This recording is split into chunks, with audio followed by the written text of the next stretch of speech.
Hello friends, welcome to MySQL Tamil tutorial part 3. நான் சின்ன last கிளாஸில் நான் சொல்லியிருந்தேன், அதாவது எப்படி MySQL எல்லாம் ஒர்க் பண்ணுது அப்படின்ட்டு. இப்போ பாருங்கள், இது யூடியூபோட பேஜ். நான் ஏற்கனவே யூடியூப் பற்றி சொல்லியிருந்தேன். இதில் பார்த்தோன்னா இது என்னோடய பேஜ், இது என்னோடய வெப்சைட்டு. இந்த வெப்சைட்டில் வர கமெண்ட்ஸு அதெல்லாம் பார்த்தோன்னா இப்போ நான் அங்கே ஸ்டோர் பண்ணியிருக்கேன். பார்த்திங்கன்னா தெரியும், இந்த கமெண்ட்ஸ் எல்லாமே பார்த்தோன்னா என்னோடய டேட்டாபேஸில் தான் போய் ஸ்டோர் ஆகும். நான் ஏற்கனவே சொல்லியிருந்த மாதிரி இப்போ பார்த்தோன்னா யூடியூப்பில் அதோட லிங்கிங்கு, யூடியூப் இது நான் ரீசெண்டாக அப்லோட் பண்ண வீடியோஸ், அதோட லிங்கிங்கெல்லாம் பார்த்தோன்னா நாங்கள் இருக்குது. இந்த லிங்க் எல்லாமே பார்த்தோன்னா டேட்டாபேஸில் தான் போய் ஸ்டோர் ஆகும். பாருங்கள், எல்லா லிங்கிங்குமே தான். இந்த ஒவ்வொரு லிங்கிங்கும் நான் ஏற்கனவே சொன்ன மாதிரி அதோட டேட்டாபேஸில் நம்ம வேணும்னும் போது போய் எடுத்துக்கலாம். அந்த டேட்டாபேஸ்லாம் எப்படி நம்ம ஒர்க் பண்ணுறது அப்படின்றத தான் நான் காட்ட போகிறேன்.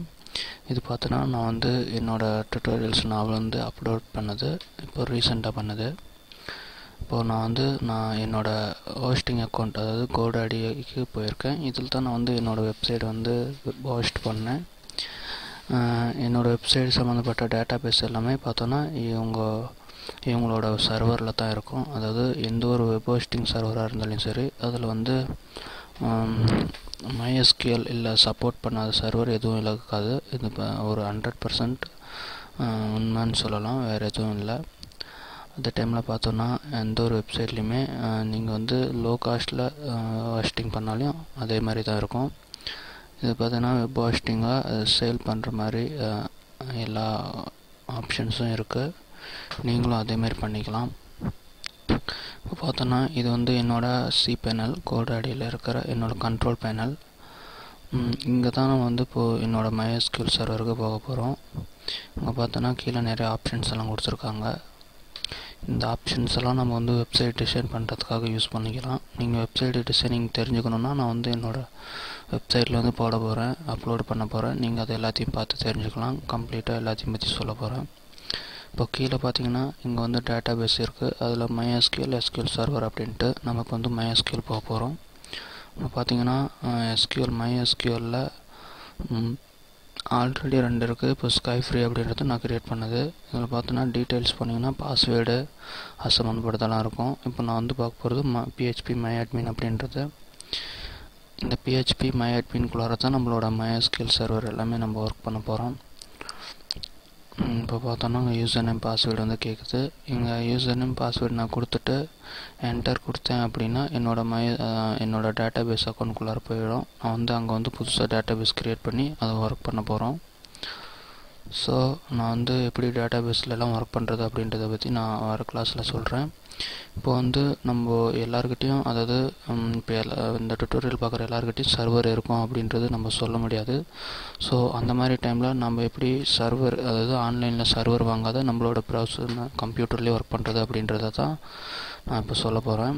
அதுக்கு நம்ம சில ஃபைல்ஸ் டவுன்லோட் பண்ண வேண்டியதாக இருக்கும். அதெல்லாம் நம்ம டவுன்லோட் பண்ணிக்கலாம். அது எப்படின்னு நான் பாருங்கள், இப்போ காட்டுறேன். இந்த யூசர் நேம் பாஸ்வேர்டு போட்டு நம்ம ஒர்க் பண்ணுறது, இது பார்த்தோன்னா ஆன்லைன் சர்வரில்.